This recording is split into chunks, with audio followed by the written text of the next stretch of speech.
Que la paix soit sur vous, les Gaulois et les Gauloises. Dans cette vidéo, nous allons présenter la preuve décisive que le détroit de Bering n'existe pas. Alors, des arguments et des indices qui permettent de penser qu'il n'existe pas, il y en a énormément. Mais de preuves, il n'y en a qu'une. Ceci dit, cette preuve est tellement solide, décisive, que les personnes qui ne sont pas convaincues sont tout simplement bloquées du cerveau, handicapées des neurones, et incapable de raisonner correctement. Bon, alors avant de rentrer dans la preuve décisive, je voudrais déjà attirer votre attention sur un point, c'est que, avant d'être entre guillemets découvert, le détroit de Bering était déjà une hypothèse, presque une certitude. Cette hypothèse, presque cette certitude, reposait sur une théorie elle-même totalement fausse, qui était la Terre est un globe d'une certaine taille. La Terre, dans leur perspective de globistes étant un globe d'une certaine taille, il fallait forcément, vu qu'ils avaient déjà découvert d'un côté l'Amérique et de l'autre la Russie, il fallait forcément qu'à un moment ou à un autre, l'Amérique et la Russie soit se touchent, soit très proches. Donc avant d'être une découverte, entre guillemets, celle de Vitrus de Bering, c'était une hypothèse qui résultait d'une autre hypothèse, elle-même totalement fausse. Et là, j'attire votre attention sur un point, c'est qu'à partir du moment où les prémices du raisonnement sont faux, la conclusion sera fausse, elle aussi. Alors je vous donne un exemple très simple.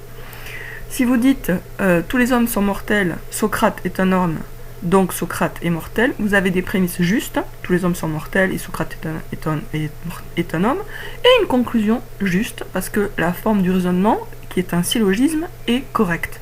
Donc prémisse juste plus raisonnement juste, c'est-à-dire façon de raisonner correcte, conclusion juste. Mais, et ça c'est ce qu'on appelle un syllogisme en logique.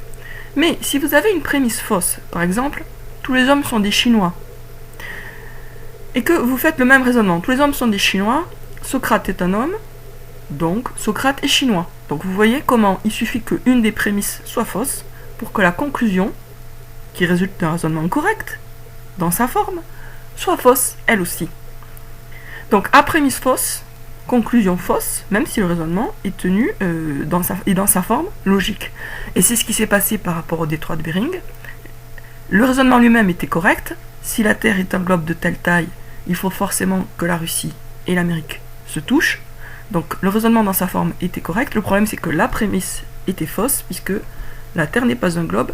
La Terre est plate. Ou alors c'est un globe beaucoup plus immense. En tout cas, c'est absolument pas un globe de la taille que eux supposaient. Et qu'ils supposent toujours, puisque depuis la pseudo-découverte du détroit de Bering, justement, on continue à dire que la Terre fait bien cette taille. Donc ça, c'était pour attirer votre attention sur un fait très important, c'est que le mensonge n'accouche pas de la vérité. Quand on a des hypothèses fausses, on peut avoir des raisonnements implacable en dessous. Si l'hypothèse de départ est fausse, la conclusion sera fausse aussi. Bien, mais ça c'est pas la preuve que le détroit de Bering n'existe pas, c'est un énorme indice qui ne doit pas exister, qui ne devrait pas exister. Venons à la preuve décisive. Alors, on a au milieu du détroit de Bering la ligne du changement de date qui est là pour envoyer de la poudre aux yeux et pour créer du brouillard dans l'esprit des gens qui pensent.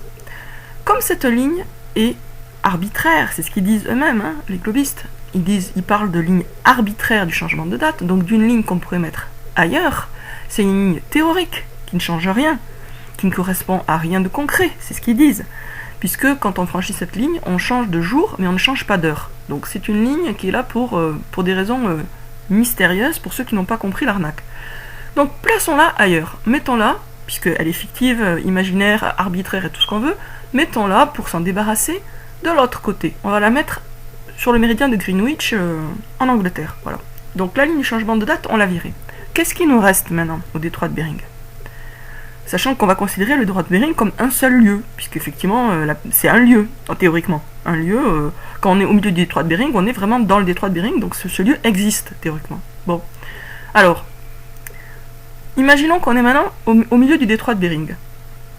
Juste à côté, 40 km à droite, on a l'Amérique. 40 km à gauche, on a la Russie. Bon, très bien. Il se trouve que entre l'extrême est et l'extrême ouest, la pointe de la Russie, la pointe de la Sibérie et la pointe de l'Alaska, il y a 17 heures de décalage horaire. Ça veut dire que quand il est le matin en Sibérie, le matin, il fait totalement nuit en Alaska.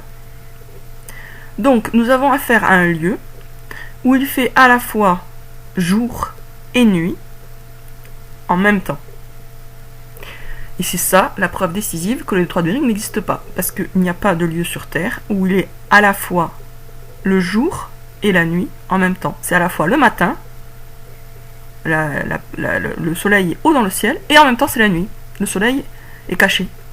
Donc ça c'est ça le détroit de Bering, c'est une impossibilité logique, puisque au milieu du détroit de Bering, il fait à la fois jour et nuit. En même temps, jour et nuit. Ce qui prouve que ce détroit n'existe pas et que la pointe de la Sibérie et la pointe de l'Alaska sont séparées par des milliers de kilomètres et pas par 80 kilomètres. Ils sont séparés par des milliers de kilomètres. Alors, si pour vous ce n'est pas une preuve, c'est que vous êtes con. Bon, je vais le dire de façon plus politiquement correcte, c'est que votre cerveau a été beaucoup trop formaté par la pseudoscience et que vous croyez n'importe quel bobard s'il se présente sous une forme scientoïde. C'est que vous avez perdu tout esprit critique, que vous avez perdu tout bon sens et que vous êtes mûr pour croire que 1 plus 1 égale 3 et que le ciel est rouge à pois vert. Vous êtes mûr pour tout ça. Parce que vous êtes prêt à croire n'importe quoi, même si c'est complètement absurde. Un endroit de la Terre où il fait à la fois jour et nuit, et je parle pas de crépuscule, il fait grand jour et il fait totalement nuit, les deux en même temps. C'est un endroit qui n'existe pas, c'est une utopie. Une utopie, c'est-à-dire un lieu qui n'a pas de lieu, un endroit virtuel. Le détroit de Bering, c'est un monde virtuel, qui n'existe pas, qui ne peut pas exister. Et qui a été inventé, créé de toutes pièces, par des cerveaux malades, ou en tout cas des cerveaux retors et manipulateurs, pour confirmer la fiction du globe terrestre. Puisque comme je vous disais, avant de pseudo-découvrir ce détroit, ils y croyaient déjà, parce que c'était la conclusion logique de leur prémisse fausse. Voilà. Donc j'espère que cette courte vidéo vous a intéressé, voire convaincu, pour ceux bien sûr qui sont de bonne foi, hein, parce qu'il y a tellement de gens qui ne cherchent pas la vérité, et qui n'aiment pas la vérité, et qui lui préfèrent, mais systématiquement, le mensonge, et qui sont prêts aussi à faire perdre beaucoup de temps aux gens qui, eux, cherchent la vérité et qui la disent, que, bien sûr, j'ai des gros doutes sur le pourcentage de personnes qui seront convaincues par cette preuve, qui est pourtant une preuve irréfutable. 17 heures de décalage horaire, donc à la fois le jour et la nuit, au même endroit. Et bien si vous y croyez, condoléances, votre cerveau a disjoncté depuis longtemps, vous avez peut-être pas bien étudié la notice, en tout cas vous avez fait une fausse manipulation et votre cerveau ne fonctionne plus. Il y a des choses qui sont impossibles, qu'il fasse jour et nuit, grand jour et totalement nuit au même endroit, fait partie des choses impossibles. Et si vous me demandez pourquoi c'est impossible, je vous dirais que j'ai peut-être pas du temps à perdre avec quelqu'un d'aussi stupide. Bon, bien sûr, là, je m'adresse à des gens, je sais que la plupart des gens qui me suivent sont déjà très éclairés. Donc là, en fait, je m'adresse aux trolls, plutôt, qui sont un peu pénibles, mais ça, c'est leur fonction de troll. Parfois, je me dis, ils sont payés, parfois, je me dis, non, ils ont du temps à perdre. Je n'en sais rien. Bon, en tout cas, chers Gaulois et chères Gauloises, nous vivons sur un monde plat, totalement plat, enfin, la Terre est plate, et au bout de l'Est, ben, c'est l'Est, et au bout de l'Ouest, c'est l'Ouest. C'est-à-dire que l'Est et l'Ouest ne se rejoignent jamais. Jamais, jamais, jamais. La ligne du changement de date, qui est fictive, arbitraire, tout ce qu'on veut, n'est pas si arbitraire que ça. Elle n'a pas été mise par hasard au milieu du détroit de Bering. C'est justement pour que ça rende aveugle les gens qui se posent la question du décalage horaire. Ils se disent « Ah mais oui, c'est normal, il y a un décalage d'un jour entier, donc au final ça s'annule, blablabla. » Non, ça ne s'annule pas, et ça ne fait pas un jour entier, ça fait 17 heures. Donc la ligne du changement de date, c'est une ligne effectivement, elle pour le coup, qui ne correspond à rien du tout. puisque quand on franchit cette ligne, hop, on est à la même heure, mais un autre jour.